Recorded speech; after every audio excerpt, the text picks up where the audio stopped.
Assalamualaikum warahmatullahi wabarakatuh.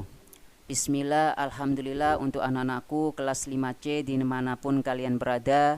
Semoga kita masih diberikan oleh Allah SWT berupa kesehatan, sehingga kita bisa bersama-sama kembali untuk belajar. Nah, untuk hari ini Senin kita akan melanjutkan pembelajaran tematik pada pembelajaran keempat. Untuk tema 1, subtema 1. Tujuan dari pembelajaran hari ini pada pembelajaran 4 yang pertama adalah tentang IPS, yaitu nanti kita akan belajar tentang mengidentifikasi kondisi geografis wilayah Indonesia. Yang kedua tentang PPKN, ya nanti bagaimana anak-anak bisa menemukan contoh perilaku yang sesuai dengan nilai-nilai luhur dalam sila Pancasila yang terkait dengan gotong royong secara benar dengan cara membaca. Yang ketiga tentang bahasa Indonesia, anak-anak bisa menemukan ide pokok bacaan secara tepat dari sebuah teks bacaan. Nah, oleh sebab itu nanti kita akan mempelajari ketiga materi ini. Untuk pertama kita akan mempelajari kondisi geografis Indonesia. Nah, anak-anak bisa buka pada buku paket tematik pada halaman 13 sampai pada halaman 15. Nah, ini mengenai tentang kondisi geografis Indonesia. Sebelumnya kita sudah belajar tentang letak geografis Indonesia. Ya, ada letak secara astronomis, ada letak secara geografis. Sekarang kita akan mempelajari kondisi geografis Indonesia. Nah, pada geografis di Indonesia ini meliputi beberapa pulau besar. Yang pertama adalah Pulau Sumatera. Kalau kita lihat Pulau Sumatera bentuknya seperti ini ya. Nah, di situ ada batas wilayah. Batas wilayah itu maksudnya adalah perbatasan Pulau Sumatera. Kalau sebelah utaranya Pulau Sumatera itu apa saja? Ya. Di situ ada Malaysia, ada Thailand. Terus sebelah timurnya ada Pulau Kalimantan, ada Selat Malaka. Di sebelah barat ada Samudra Hindia. Di sebelah selatan ada Selat Sunda dan Pulau Jawa. Sedang keadaan alamnya di Pulau Sumatera itu ada beberapa keadaan alam. Salah satunya adalah Danau Toba, itu berada di Sumatera, ya, atau Gunung Kerinci dan lain sebagainya. Nah, itu salah satu contoh dari pulau besar di Indonesia. Ada lagi Pulau Jawa. Nah, Pulau Jawa ini adalah pulau yang kita tempati, ya, berada di Jawa Timur, ya, itu adalah Pulau Jawa. Nah, batas wilayahnya di situ dilihat utara, timur, barat, selatan. Nah, keadaan alamnya ada Bengawan Solo, ya, ada Gunung Semeru dan lain sebagainya. Nah, itu untuk wilayah Pulau Jawa. Yang ketiga adalah Kalimantan. Nah, Pulau Kalimantan bentuknya seperti ini. Pulau Kalimantan ini adalah pulau terbesar di Indonesia. Ya, jadi ada 6 pulau dan Kalimantan ini adalah pulau terbesar di Indonesia. Nah, dilihat batas wilayah dan keadaan alamnya ya di buku paket sudah ada di situ. Nah, untuk Pulau Kalimantan dan selanjutnya adalah Pulau Sulawesi. Nah, bentuk Pulau Sulawesi membentuk huruf K. Nah, kalau anak-anak muda menghafal mungkin dilihat dari bentuknya seperti huruf K ini adalah Pulau Sulawesi. Nah, ya. Yang kelima ada Pulau Bali dan Nusa Tenggara. Nah, ini Pulau Bali bentuknya dan juga Nusa Tenggara. Dan yang terakhir yang keenam adalah Pulau Papua. Nah, ini dengan batas-batas wilayah dan juga keadaan alamnya. Nah, jadi itu anak-anak tentang geografis Indonesia yang meliputi pulau besar, ya ada 6 pulau. Dan pulau yang paling besar di Indonesia adalah Pulau Kalimantan. Ya, di buku paket ada luas wilayah ya kurang lebih 743.000 sekian.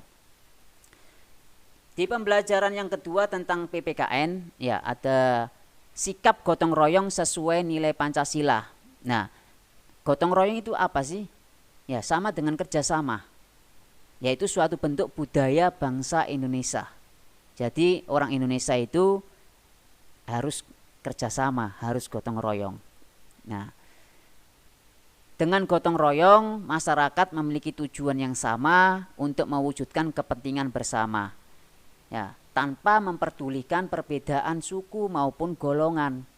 Contohnya saja, semisal anak-anak di kelas, ya, ketika berada di kelas. Nah, di situ ketika sudah disusun piket, ya, di kelompok, maka anak-anak akan mengerjakan piket secara bergotong royong, secara kerjasama. Karena apa? Karena tujuannya sama, yaitu agar kelas itu menjadi bersih. Nah, dengan kepentingan bersama, dengan tujuan sama, maka tanpa harus memperdulikan apa itu perbedaan, baik itu suku maupun golongan. Nah, istilah gotong royong sendiri itu berasal dari bahasa Jawa, ya, gotong itu berarti pikul atau angkat, sedangkan royong itu berarti bersama-sama. Sehingga kita bisa mengartikan bahwasanya gotong royong itu adalah mengangkat secara bersama-sama atau mengerjakan sesuatu secara bersama-sama. Nah, gotong royong sendiri dibagi menjadi dua, ya. Secara masyarakat Indonesia sendiri, nah, gotong royong yang pertama adalah gotong royong tolong menolong. Nah, contohnya apa? Ketika kegiatan pertanian, nah, kegiatan rumah tangga itu merupakan bentuk gotong royong secara tolong menolong. Yang kedua adalah gotong royong kerja bakti. Contohnya adalah ketika ada pembangunan balai desa, ya, atau pos kampling. Nah, itu merupakan kerja bakti. Nah, dua ini merupakan macam-macam gotong royong. Sikap gotong royong sendiri dalam masyarakat itu tampak biasa dan sederhana. Namun di balik kesederhanaan itu ada nilai-nilai positif dalam gotong royong.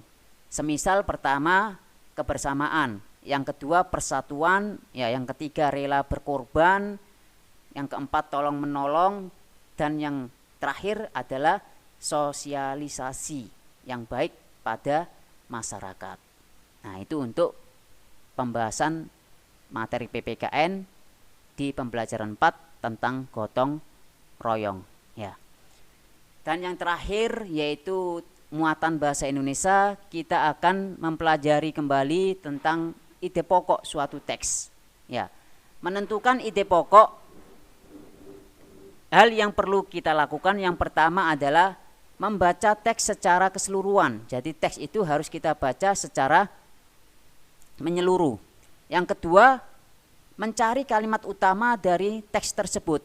Nah, jadi ada teks, anak-anak baca dan cari kalimat utama, ya, inti dari teks tersebut.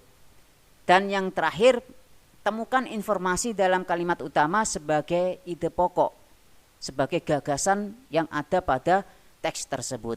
Nah, ini adalah cara mencari ide pokok. Ya, kalimat utama kemarin sudah kita pelajari dan juga ada kalimat penjelas, ya. Nah, ini ada bacaan teks, ya. Anak-anak buka buku paketnya di halaman 17 tentang kehidupan ikan dalam air. Nah, ini nanti Ustadz bacakan, ya, ada berapa paragraf ini? Ya, ada 2. Yang pertama ini dan ini yang kedua. Ya, ada 2 paragraf. Ikan merupakan hewan yang hidup di air.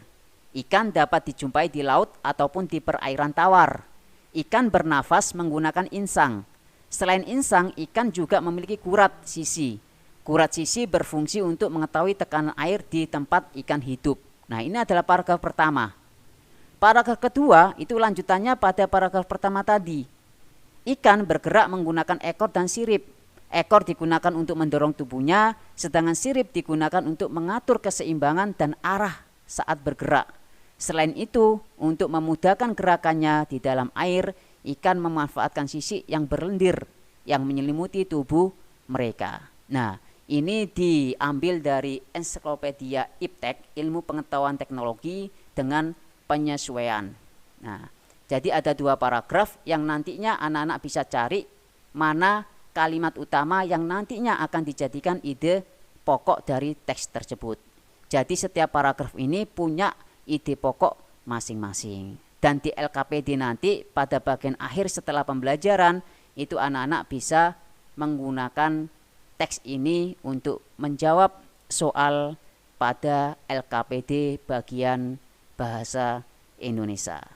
Nah, itu dulu anak-anak untuk materi pembelajaran 4 ini. Semoga materi yang sedikit ini bisa bermanfaat bagi anak-anak semuanya. Kurang lebihnya Ustadz mohon maaf yang sebesar-besarnya. Salam rindu untuk anak-anakku semua. Assalamualaikum warahmatullahi wabarakatuh.